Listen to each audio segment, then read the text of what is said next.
Hello, everyone, and welcome to today's session, The Talent Tango, Why It Takes Both Creatives and Techies to Make the Dance.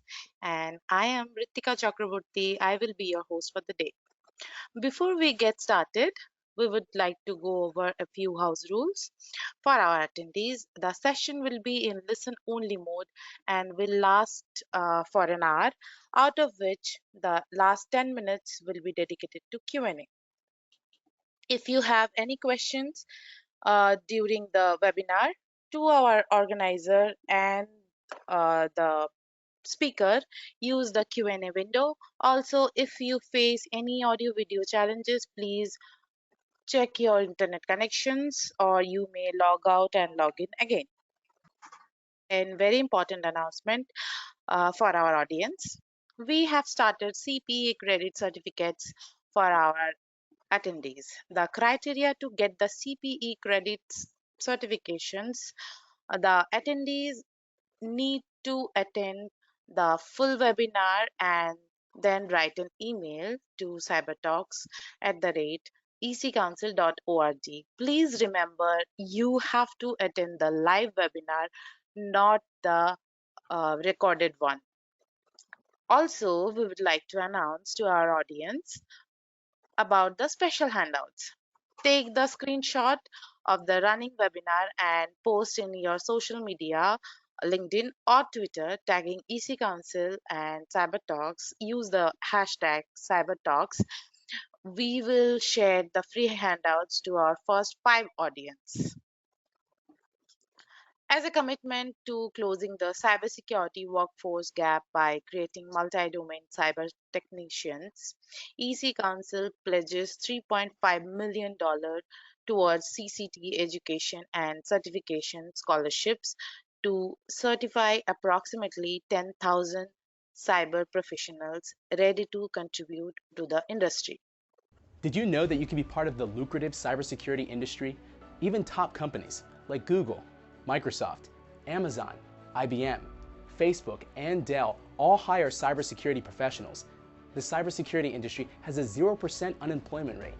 The average salary for an entry-level cybersecurity job is about $100,000 per year in the United States.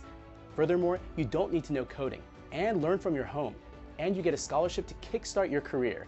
Apply now. EC Council is pledging a $3.5 million CCT scholarship for cybersecurity career starters. Scan the QR code on the screen to apply for the scholarship. Fill out the form.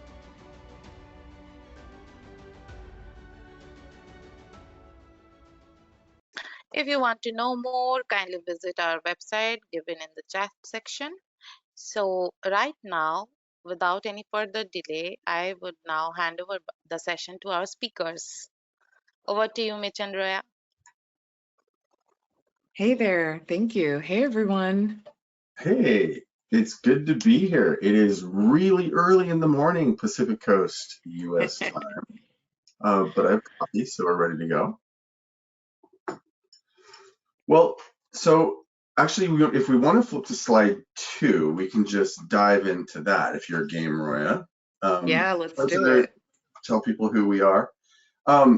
So just as a little backstory, we should probably let people know that you and I don't work for the same company, but we have worked together quite a bit, and our relationship started when I think I had you on my expert TV show, and then on a podcast, and then we went to Black Hat, and so our work relationship has just mushroomed into this, and it just keeps going.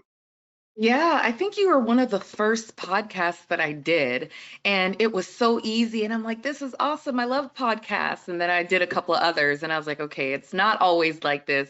I think Mitch is the differentiator. So I'm excited that we're still, we switched companies since the last time, and we're still able to work together. So it's exciting. I'm excited about this talk.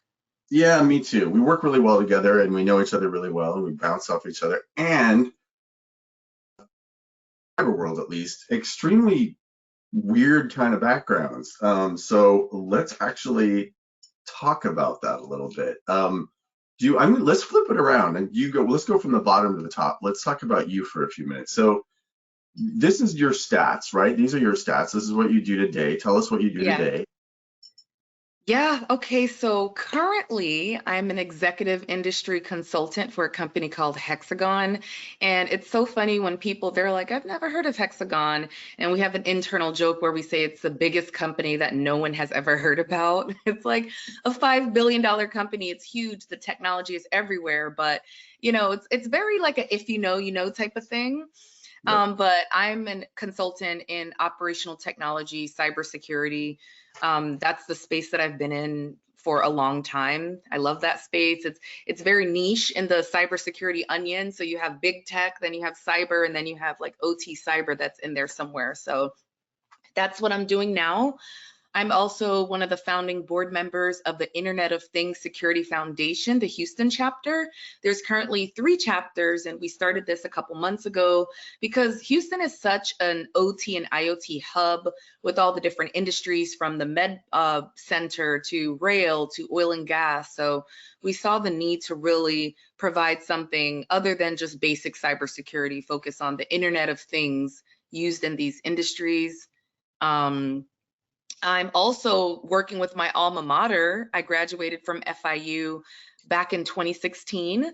And now I've been an agency advisor for the past 5 years, helping their Masters of Arts program in cybersecurity. So I'm pretty passionate about that. And obviously, I'm a diversity and inclusion leader. Every company that I've been at, I've been very vocal. I've either led the DIB team or co-led the DIB team, diversity, inclusion, and belonging. So, but yeah, this is what I'm up to these days. This is what I'm currently doing. There's probably some other things I left out, but this is me. Well, I will say I actually have been to at least one of your Houston chapter webcasts, which I think you do monthly. Is that right? Yeah, we do. Yeah, it was on bill of okay, fill in the blanks. Bill of Bill of materials. bill of materials. That was it. It was really good because I didn't know much about that. All I knew it was a thing and I should probably know about it. So the guy started off and he like totally like dumbed it down to Mitch's level and I got it. It was really good. Yeah. So Yeah. for those of you out there, look for those two. They're on LinkedIn. You can find them. You should go.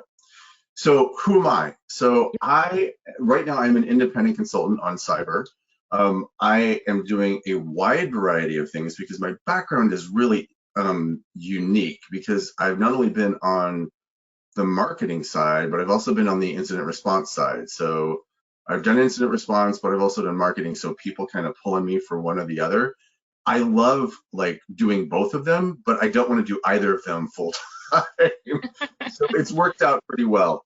Um, I was at X-Force for a number of years, IBM Security X-Force. I was the chief of staff and the editor-in-chief of content. So again, I got to do a little management. I got to do a little IR. I got to do a little writing, and kind of like that's where we met because I had the podcast and the TV show. And I remember we were both authoring our company security reports. So we had that session where I'm like, oh my gosh, I'm working with these security researchers to kind of translate all of this content into something valuable to the broader community. And that's when we're like, crap, we're kind of doing the same thing. This is really cool.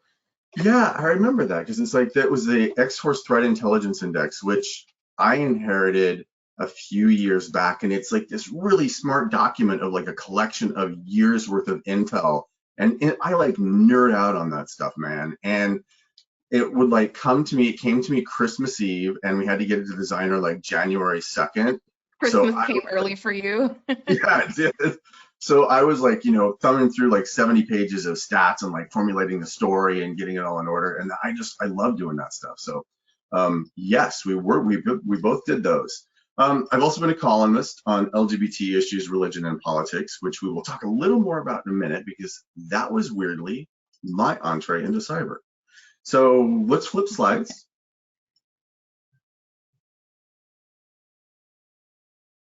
Next slide.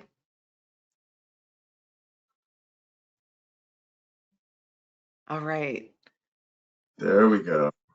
So I reserve the right as you go through your story to like raise my hand and ask you questions. So let's start. Tell us how you got here. Yeah. And you know what? I didn't want to have to take it back to middle and high school, but I feel like it's a part of my story still, right? Well, I want to So know how pre-law worked in middle and high school. I was expecting you to be like a math nerd or something in the mathletes, but no, you were pre-law? no, yeah, I could actually start back as far back as fourth grade. That's when I wrote my first poem, but we're just going to keep this a little relevant. So, middle and high school, I did study pre-law and I did a little bit of debating and mock trialing. And I honestly thought I was going to be a lawyer. Like everyone, my mom's like, you talk so much, you should be a lawyer. So, I really thought that was going to be my career path. But in high school, I was also a part of Naval ROTC. So it's kind of like this military, mock military program in high school. And I just ended up joining the Navy and I took a job as an intelligence specialist. Where So did you go? Where did you go to high school? I went to high school in Fort Lauderdale. Okay, okay. Yeah, the mascot was the Flying L's. Oh, So we got yeah. picked on a lot because people would be like losers, but Oh, that's our mascot. We got to stand by it. We're gonna stick beside it. Um, so yeah, I did Navy intelligence for 6 years, and honestly, this is where my technical career began, unbeknownst to me at the time. I'm 18, 19 years old. I had to give presentations on mine warfare and missile launches and enemy capabilities. Like, holy cow. Like, I didn't go to school for any of this stuff, but I had to stand before the captain and the commodore to kind of say, hey, this is what's going on and this is the impact that it'll have and this is what we should do maybe. And so I had to pick up on very technical concepts really, really fast and be able to write and communicate it. And that has been the baseline of everything that I've done professionally since. Um, I did bring up poetry. I got into actually doing spoken word, so not just writing, but doing the whole open mic thing and bearing my heart out on the stage to strangers. I love And that. it picked up. I ended up getting booked to do things, do weddings, do fashion shows, do banquets, do churches. I was doing like my poetry was like really making a name for itself. And at one point, I thought I was going to be this starving artist. Like I have to just quit everything I'm doing and be this poet. That's the only way that I could use my skills is through poetry. And just being in my career, I realized that there's a creative aspect to everything, even in cyber, to where I am a little poetic in what I do. So I didn't abandon being a poet. I'm just a different kind of poet, if you will. So I like cyber poetry. Okay.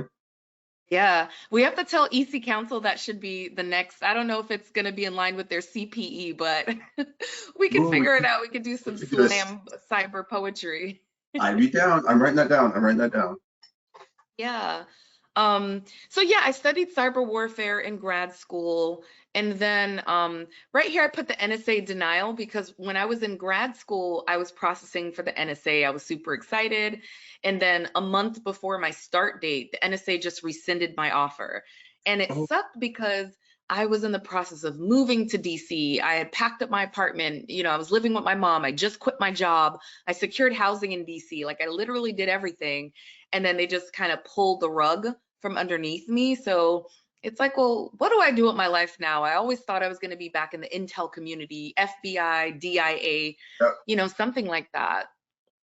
I then got the interest of Idaho National Laboratory, and this is this is how I got to Idaho. Like it wasn't a remote job, that wasn't a thing at the time. I literally had to move to a small town in Idaho called Idaho Falls, but that's how I got my start in cybersecurity.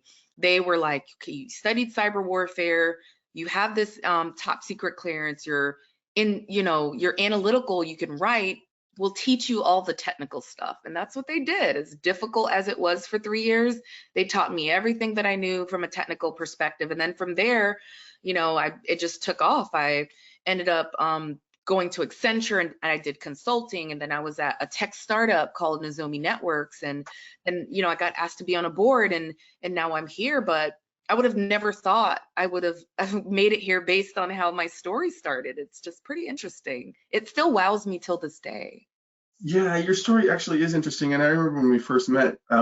So I am from Idaho, and like nobody has an Idaho story, except in cyber, I'm meeting all of these people. Some of them have come from the INEL. I guess it's just NEL now, right? Yeah. I I know.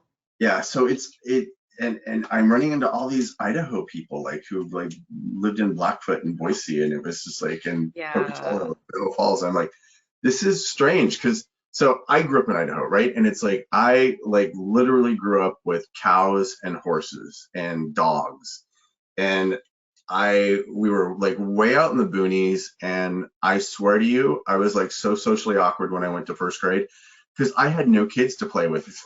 I played with the dogs and the animals, right? So it's like I wanted to be a veterinarian. I kind of liked animals better than people. Yeah. And that's like playing with the cows and the horses and the dogs is like that was just kind of my life. And I was a bit of a country boy. Didn't even know it, but I was always kind of attracted to the city. But I wanted to help. I wanted to be in a helping profession. So veterinarian like really attracted me. I got into school and lo and behold, I was terrible at science.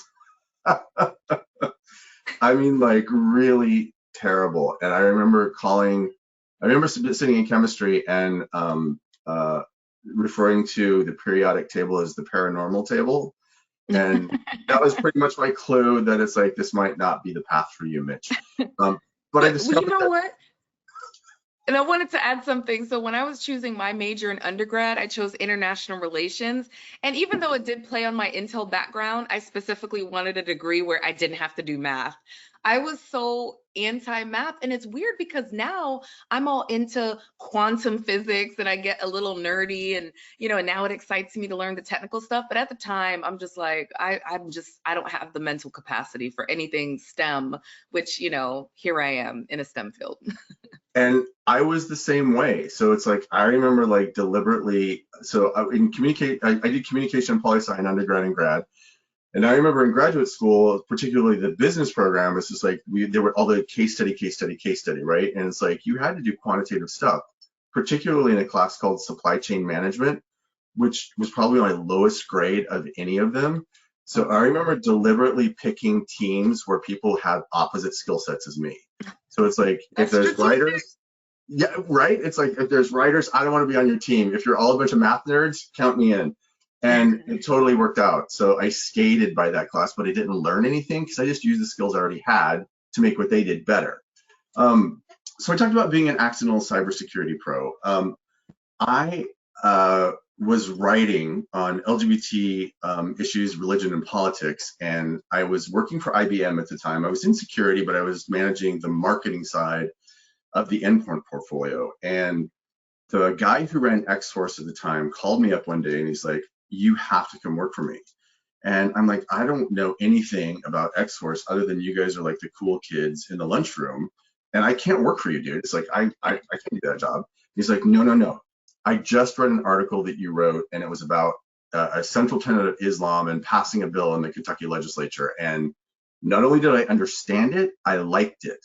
I need somebody to come in here and like be able to tell the story of what X-Force does. And you can get complex things and you make them simple. Come work for me. So it kept bugging me, and I did it.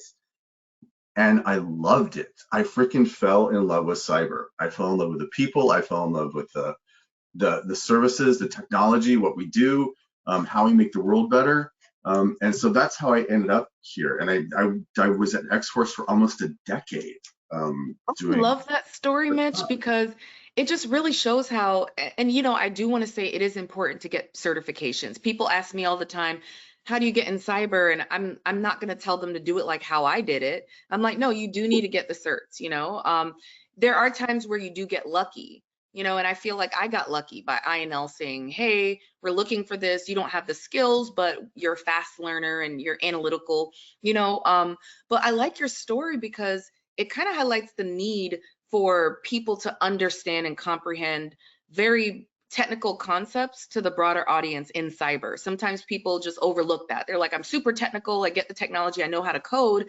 And then it's like, well, how do you know how to make it mean something to industry, mean something to people? And they completely miss that part. And I think that's how we're able to swoop in and do what we do. Because when I was on the security research team, they were doing great research. I'm like, man, I'm working with geniuses. But there was no communication to the broader world on the value of what they did. And that's why it was just such a perfect opportunity for me to swoop in. So I think that needs to be highlighted a lot more. I agree with you, and we're going to talk a little bit more about this in a few minutes, but this notion that cyber firms and organizations like, you know, we won't name names, but organizations like they think they need a certain skill set, and so they go out and look for what they already have or what the job opening is, and they close themselves off to people like me or you or potentially people who are listening who are really enthusiastic and passionate about this, but may have a journalism background or may have a communication background or may have a poetry background. Or even like, I know somebody who is in cyber who is a music undergrad and did like ballet, and she's like amazing in cyber. So we close ourselves off if we only look for this really narrow technical skill set. And the harmony that we create when we work with our technical friends is freaking amazing. So I learned cyber on the fly, absolutely no formal training. I don't even have any certificates. I shouldn't say that. I should get some.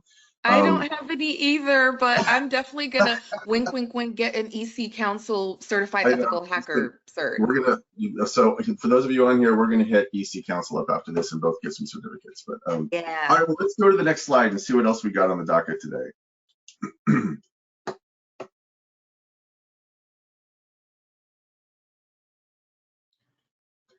All right, so I'm gonna start this off by asking you what you like best about cyber and what you like least, which is, I think, kind of a hard question to answer, especially the last part. Yeah, I can say what I like best about it is I'm constantly learning. And I'm not necessarily learning a new skill. I'm learning things that I can apply to real life, right?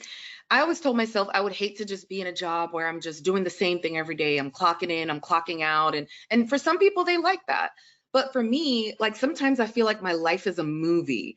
And it's just exciting because then I build upon that and I continue to learn. So for example, when I was at one of my previous jobs, I led a team that was looking on the dark web for threats to our resources clients. And they found a company whose network access was for sale. We realized that they were the third party of one of the biggest oil and gas companies in the world. And we linked it all together. And then we had to notify the CEO of this company, and then they had to go back and tell that company. And it was like this huge thing. And I'm like, this is movie level stuff, because all of this stuff happens on the dark web before we even see it out in the news. And I was kind of like, I couldn't say anything to anyone, but it was like, wow, my life is really cool. So it's never a dull moment. It's very interesting. And then I'm learning. I have to learn about politics. Whenever there's war, I have to know about what incites cyber threat activity and the new tools that are out there, and hacktivism, you know, so it kind of merges my intelligence, my international relations. I'm learning technical stuff. And then I feel like I'm just being an overall better human being, you know, and it's just good to love what you do. And I honestly, I mean, you know, sometimes you work with people that are just, you know, that's everywhere. But I would say the job within itself, I'm really excited about it. And then there's also levels. There's times where at each job I was either doing threat intelligence or I was, you know, doing security research, and now I'm doing something else, all within the same field, but very different. I could do this for 20 more years and I'm probably still going to be learning new stuff. So what I like least about it, I would say, is just the stigma, you know, diversity, inclusion, not a lot of women in the space. And I'm breaking barriers in my own way. Like I don't want to lose my femininity being in such a male dominated space. And I realized that I was, and I'm like, wait a minute, I can go to conferences and wear dresses, right? I'm a woman, I can do that. And you know, but they just make it seem like you have to just wear what the men wear and act like how the men act. And so I like to try to show up as my feminine self in a way that that's still respectable, you know. But other than that, and you know, there's I think those barriers are slowly being broken down. Men are becoming advocates of us women in the space, and so I'm happy to see that. But I would just say, you know, it's just one of my least favorite things to have to deal with. I have stories, and that's a whole different webinar, stories on being discriminated against in this field. We could talk about that another time. All right, you're on. I'm putting a pin in that one, and we will talk about it. Yeah. So what about I have, you? What do you love about this and what do you like detest? well, so I have a superhero complex. I will just put that out there right now. And I have always had this passion for making the world better and making the world safer. So another little part of my backstory is after I got out of undergrad, I ended up working for Holy Cross Health Systems. I was not in cyber at all. I was working in the foundation, which is the fund development arm, and I ended up like moving to Port-au-Prince and living in Port-au-Prince, Haiti for almost a year and How did working I with not know this, Mitch? Who are you? I thought we I knew each other know, for right? years. What the heck? So I was working at a children's AIDS hospital and associated orphanage, and I was basically there to document the experience while the doctors did their work. And I created, a couple films and a lot of like written content on this story. And I met this guy named Dr. Paul Farmer, who recently just passed away. He was an MD, PhD from Harvard, and I started working with him on the side, and he was doing campaigns geared towards women. And so I started like doing two things, and I decided I really want to do this. I want to save the world from itself and work in these developing countries. And I ended up going to graduate school, and I like didn't get a professor to the professor that I went to study under hadn't been tenured. So I ended up doing something else, which realistically was, the universe doing for me what I didn't have the brains to do for myself, because all that stuff would have required a hell of a lot of math, and I suck at math. So I ended up here. So this desire to make the world better um, really helps me in cyber, because I feel like when I work, I'm not just making another dollar for a shareholder. I'm actually improving safety for real people, my mom and my family, and the people watching us today. And I'm making the world better, and that really appeals to me, and I love being that part of it. Where I struggle with the industry is where we are right now in terms of we have kind of made a rat's nest of the industry in terms of Not a rat's how nest. we, well, we have. It's like we have 3,500 specialties in cybersecurity that are listed out there like in the categories. So when employers go out there to find talent, what they do is they pick, 4, 5, 6 of those and post a job for those 4, 5, or 6 things. But every person, when you go to a company, your experience is different. So you're going to have maybe 3 of those for your next gig. Yeah. So there's this perception in the world that, there's a cybersecurity, there's a skill shortage, but it's like, no, there's the Mitches and the Royas of the world who might have 3 of what you need, but can learn the other 3. So if you're thinking you're going to find that unicorn that has all the 6 that just you need to stretch that out. And it's driving me a little crazy when I look at these job postings on LinkedIn, where it's like, we want, 7 certifications and experience in this and 10 years of this. And it's like, and it's entry Yeah. level. I'm like, come on, people. So yeah, that's my beef for the day. It's like I'm frustrated with Yeah. that component of it. Um, Yeah. how have you fit into cybersecurity teams? Because you talked about like you have a little bit of a divergent background. I want to hear some of your experience, particularly around um, a topic that I found interesting is that building trust inside cybersecurity, because you're a little different than most of our cyber folks who come from FBI, DHS, military. You have some military, but how do you fit in there and how do you build trust with teams like that? Oh, I have to tell you, like, they are tough cookies. They are Yeah. tough cookies to break. So super duper technical people, right? Because you can be in cyber and you're not necessarily very technical, right? I'm technical, but there's levels to it. There's the high level, the value of it, the audience, they're probably board members or executives. So your message is more on the business value of cybersecurity. When you get further down, you're talking to people that are speaking in ones and zeros. They're speaking Yep. the computer language. That's how they communicate. They understand raw data even outside of using these AI tools. Like they can just look at it and know what it means.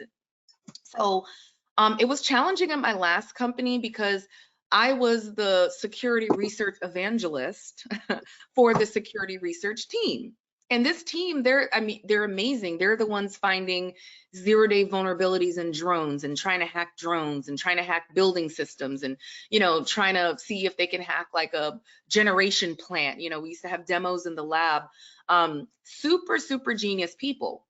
The way that they communicate their thoughts, it's very different from how everyone else understands it, because they're not Yes. tying it to value. They're tying it to, this is what I did and this is the outcome of it, right? Very science-based, a lot of PhDs. When I came along, they were like, they didn't say this, but I got a lot of pushback when I was a technical editor for a lot of their white papers. I got a lot of pushback because they didn't think I understood them.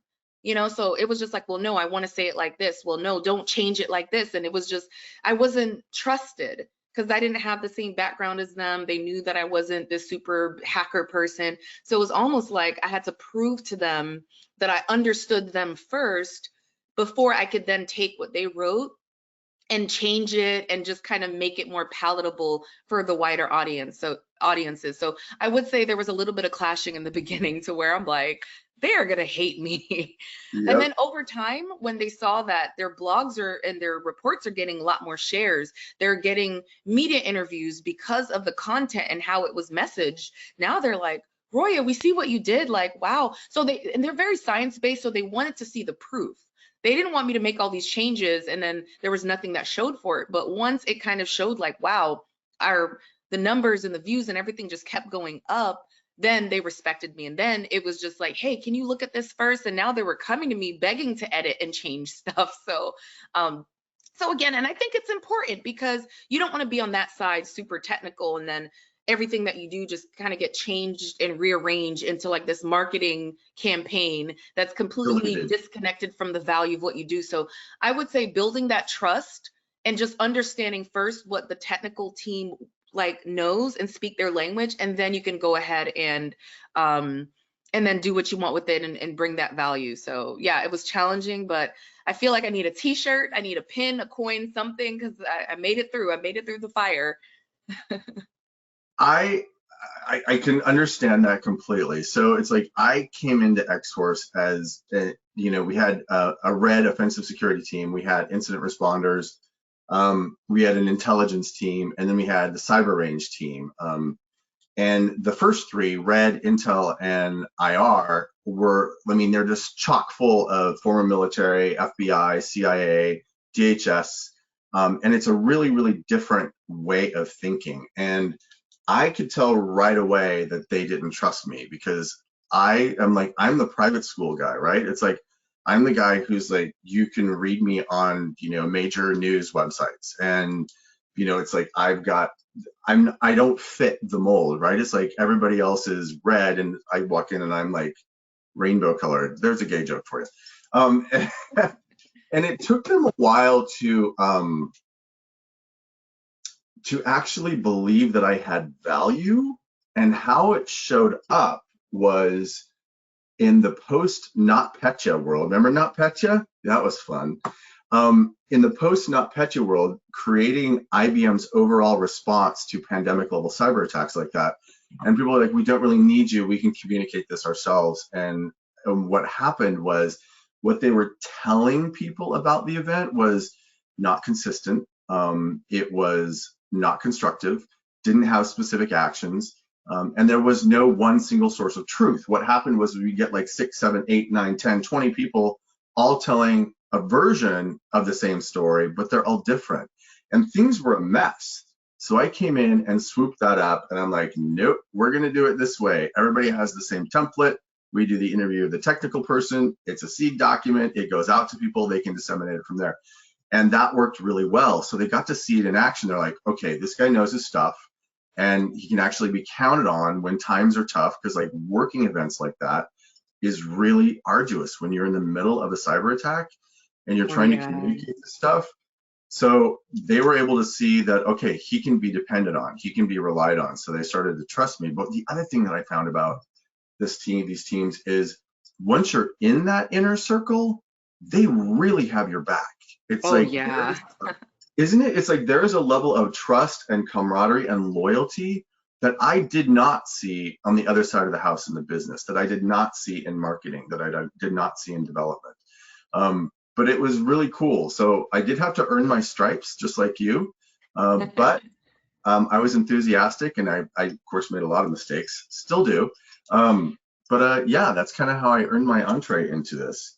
Would agree that they do become super loyal. It's like, and you're kind of like one of them now. Like, I know there's Yes. times where I call someone like an honorary veteran or an honorary this and that. Like, they maybe weren't in the military, but they worked on Navy ships or something. And I'm like, oh, you're like honorary Navy. Like, or like, the celebrities that get their honorary doctorates or whatever. Yeah. But it's it's kind of like, you become like an honorary member of their team, and it just feels really, really good. And then you just end up working better together after that. So that's also a good point. Well, and the thing too that I think my colleagues came to understand was, that they do speak a certain language, right? And this was really true with my Intel friends. It's like they would break it down into IOCs and like BTOC and DDoS. And my kind of frame of reference is, I love my mom, right? It's like super apple pie here, but I'm like, so this is a bad thing. And if I want to help my mom, who knows nothing about cyber, if I want to help her stay safe from it, how do I translate what you just said into something actionable for my mom? Because if I can make my mom understand it, anybody's going to understand it. So helping move people along, like, okay, like pausing the mid-sentence is like, what does that mean? What does that mean? What does that mean? Yeah. Like, oh, Yeah. if indicators are compromised means X, Y, and Z. I'm like, no, what does this one mean? What can be done with it? What bad thing can happen? Yeah. And Yeah. Yeah. and that comes back again from my reporter side of, being a journalist is like, no, I need to not only know what happened, but what the implication of that is. And getting them to think like, oh, yeah, that makes sense. Because if I just say it's a DDoS attack, it's like, that's one thing. And some portion of the world will get that. But we need to also tell what bad thing can happen and how you can prevent it and protect yourself. Yeah. So Yeah. it was a good match. It was definitely a good match. Um, what do you think the benefit was that you added to your cyber teams, or that you do add to your cyber teams? I think we already just talked about it, but it bears to be. Yeah. Yeah, I would say just kind of amplifying their message, and but most importantly, the value of what they did. Because again, they could just be in their own little world, pushing out a whole bunch of good stuff. But if no one sees the value of it, then it doesn't really lead to bigger opportunities. So I think that's what they realized. Like, they're passionate about what they do. No one else sees it. And maybe they thought like, well, everyone else is just stupid. And it's just like, no, they're not stupid. They just don't get it. So I think that value piece is really what's missing when it comes to like a lot of super technical teams, and bridging that gap with people like us is really the way to do it. I agree with you, and I would add to that, the other piece that I think people like you and I bring to it is humanity. Because a lot of the folks that I worked with in cyber who are research, I'll pick on my red friends, my offensive security people, and it's like they are freaking smart, man. And they go out and they discover these things and they write about them, and they're super like smart, and the paper's like Yeah. technical, and I don't know what the heck it means. Even now, after like 10 years, I'm like, okay, we got to talk, because I know there's good stuff in here, but we got to break it down. And the ability to take that something technical and make it human really delivers on the cybersecurity promise to make a Yeah. better. And so I feel like the combination of those things is really, really powerful. So back to the name, the talent Tango, you got to have two people to dance, right? And one of them's making one move, the other one's making the other move, and it's like you got to be able to both work together. And I think Yeah. that humanity side is really important. Yeah. Don't downplay those soft skills, y'all. Nope, nope, nope, nope. All right, so let's go to the next slide, because this one's kind of one of my favorites.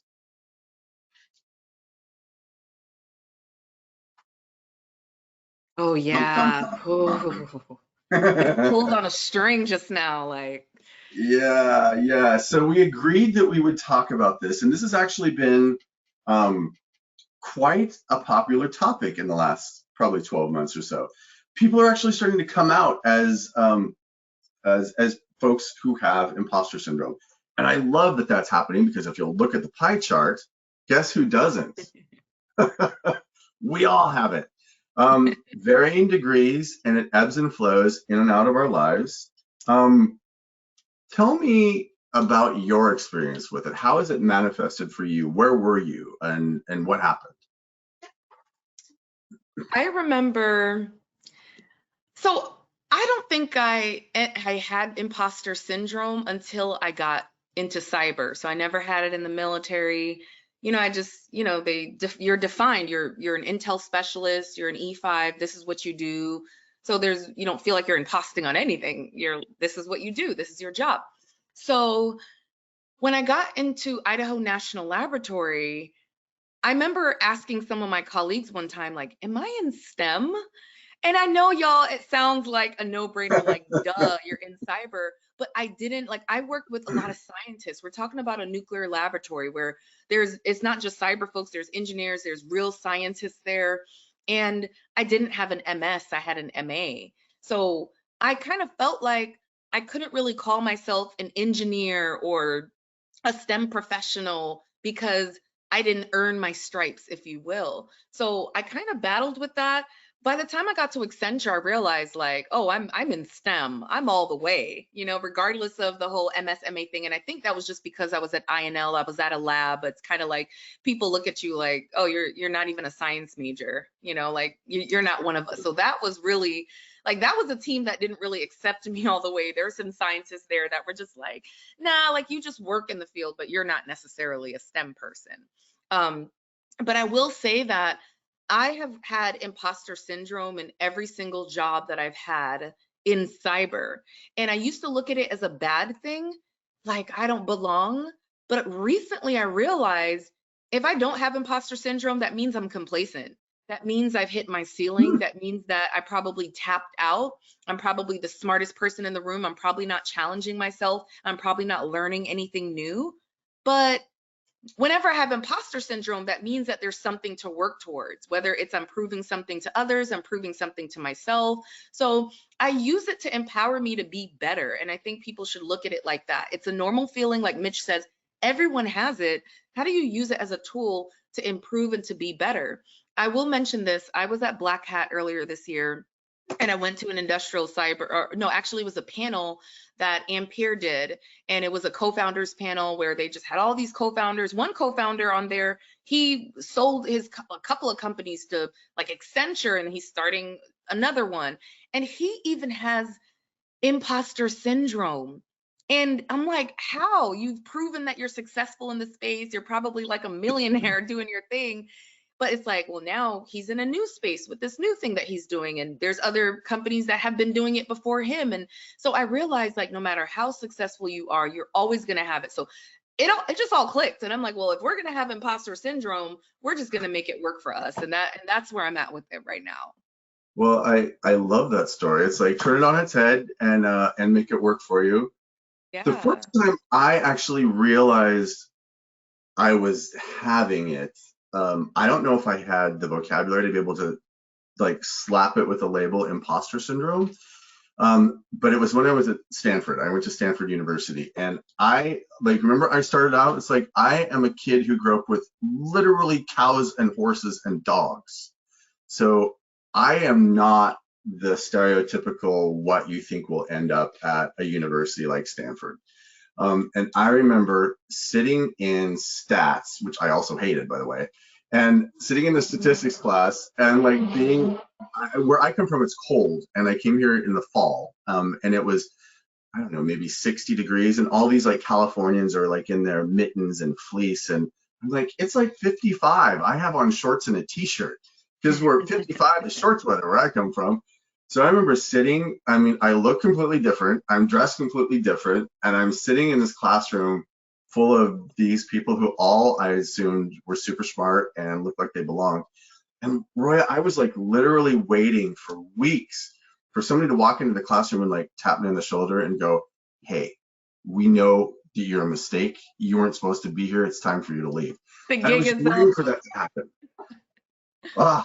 It was so much anxiety. And back then, it's like I didn't really have the skills to be able to deal with it. So fast forward into my career when they pulled me into X-Force, right? It's like, I have no idea what cyber teams do. So yeah, I was really uncertain and completely felt like an imposter. And One of the ways, this is super cheesy, but I'm going to go ahead and say it anyway. One of the ways that I got myself out of it was by like literally taping a few affirmations to my mirror, and writing them in my phone. I mean, just basic stuff like, hey, you are a smart guy and you've got the track record to prove it, and you can totally do this.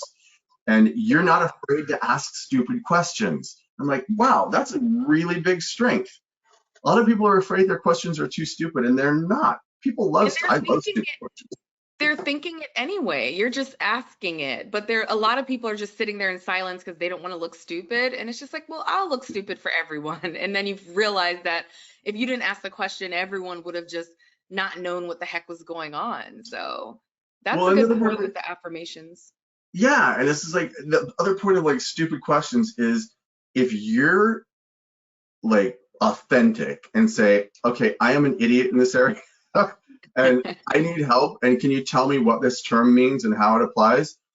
Like, it relaxes everybody around you, because the more authentic I am, the more authentic Yeah. other people feel like they have permission to be. Yeah. So it like fosters this sort of environment where we both kind of let our guard down. So nobody's leaving the meeting like, well, I know I have things to do, but I don't understand a damn word that was said in there. So I got to go ask somebody for help before I can actually even begin any work. So yeah, Yeah. the affirmation sounds super cheesy, but I have them in my phone. I sometimes tape them to my mirror, and yeah, I do say them to myself. So there I, you I go. will I will add something else too, the importance of having allies. And you can have allies in D&I, but even when it comes to like this industry and kind of reassuring you that you do belong and you are here. So for OT, for operational technology, the reason why I've had imposter syndrome is because it's in very old industry, and you have to understand how these systems work. A lot of the cyber people in the OT space, they came from being engineers and working in plants and actually working with the technology. And they actually make great cybersecurity professionals because they work with it and then now they can secure it. Because I'm just a little bit younger, I'm coming into the space where I don't have that plant background, but I have to learn about how these systems communicate, right? And it's a little bit intimidating because we're in Houston, I'm in Houston, Texas, right? Everyone's damn near worked at a plant before. So I have to talk about this industry that I didn't have physical experience in. So I was talking to a colleague, and he was like, it doesn't matter whether we worked in the plant or you're learning about it. That's how the systems communicate. That's how it works. You're fine. And it just felt really good to hear that, to know that from people that I look up to in the space, they're all like, no, you're fine. And they're not invalidating me. So it's all in our heads when we think people think this, people think that. Talk to people, they really don't. No one cares. Everyone's dealing with their own imposter syndrome. No one's focusing on you. So that also made me feel better, my network, and just kind of being vulnerable. And sometimes you do need that pep talk a little bit. And it's okay to be vulnerable in this space. You don't have to act like you know it all. Love that. And that is absolutely spot on.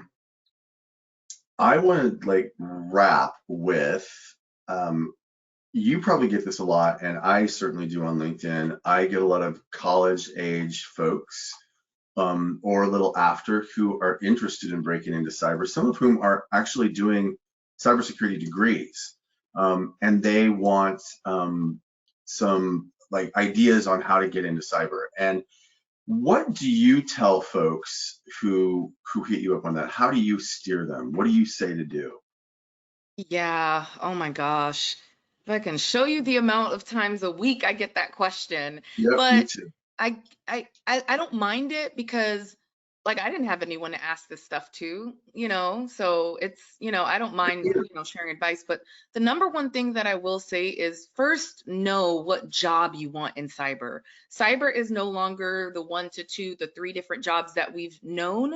It's like you said, there's about 36 different jobs, and some people will start some cybersecurity program to get a whole bunch of certs, and then they're trying to figure out what they want to do, but they're not even qualified for that one job because maybe they didn't get that pen testing cert or that certified ethical hacker certification that they need to do that job. So I always tell them, first talk to someone that understands the business, understand the industry, figure out the different roles. Do you want to, what's more of your background? If you're coming from school, directly from school, then you don't really have a background. But if you're already a professional, then it's like, well, let's play on that sales background and pivot into sales. Let's play on that customer success or that call center background and maybe get into customer success for cyber. But if you're coming straight out of school, figure out what the different roles are. Do you want to be a threat hunter, a pen tester? Do you just want to be a consultant? Do you want to work in a SOC?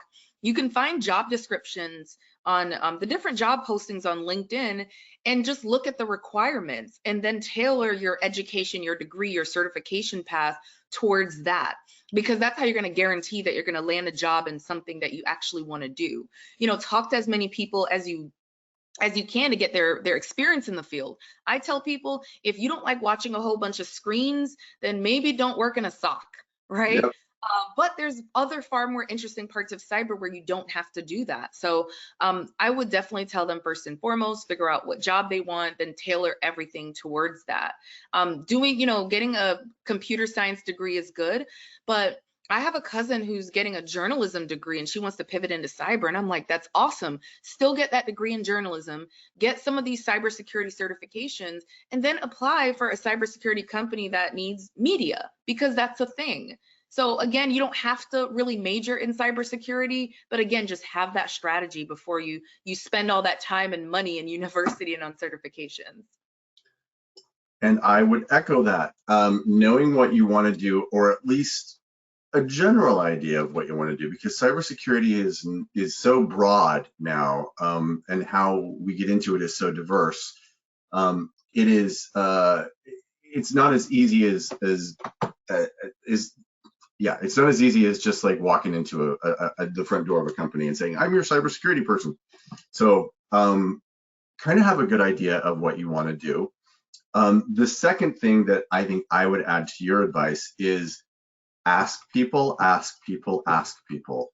And don't be afraid to just flat out ask someone that you have met on LinkedIn and hopefully have had a little bit of a conversation with, and you've read their stuff, you know what they do. Don't be afraid to flat out ask, can you be a mentor? Are you willing to be a mentor to me?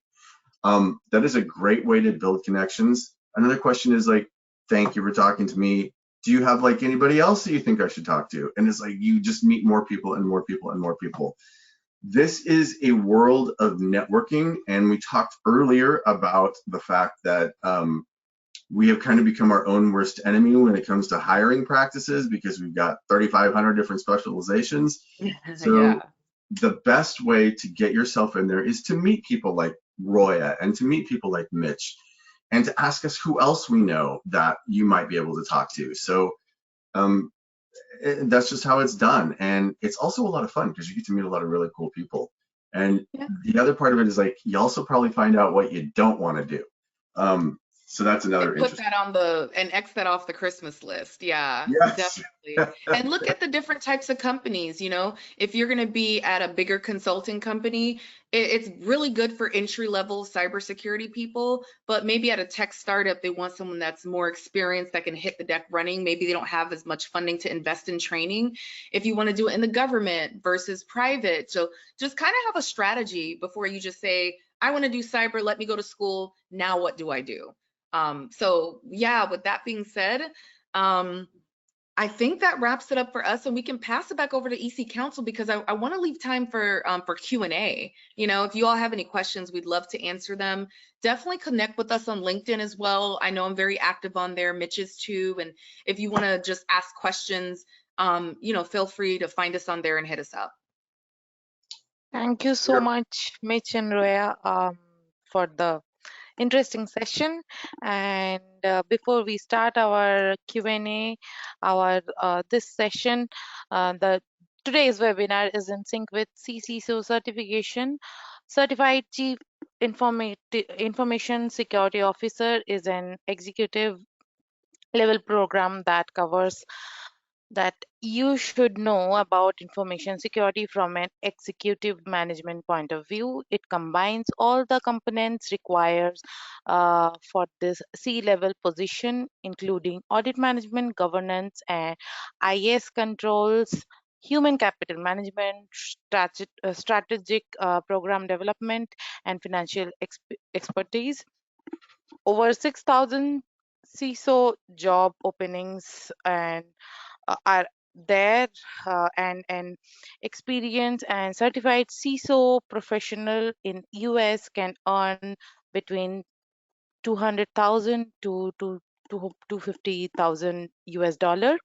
Uh, if you are interested to know more, kindly take part in the poll that's going to be conducted right now.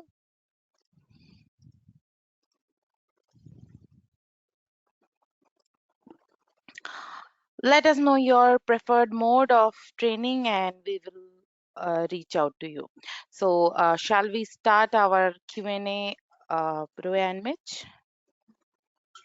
We are ready. Yeah. Yeah. So, I am sharing the questions with you. You can take it. Have you got the question? Oh, okay. Yeah, it's like a paragraph. So I'll read it out loud. Mitch and Roya, thanks for informative session. Truly appreciate you sharing your experience. Mitch, you mentioned about the 3 and 6 certifications. Unfortunately, this is the reality of today's world. Employers want people to be a jack of all trades. Practically, it may not be possible for everyone to do so many certifications as they start their career. Any tips for starters? I guess, so what certifications would you say that people need to start off with first, prioritize first to get into this field?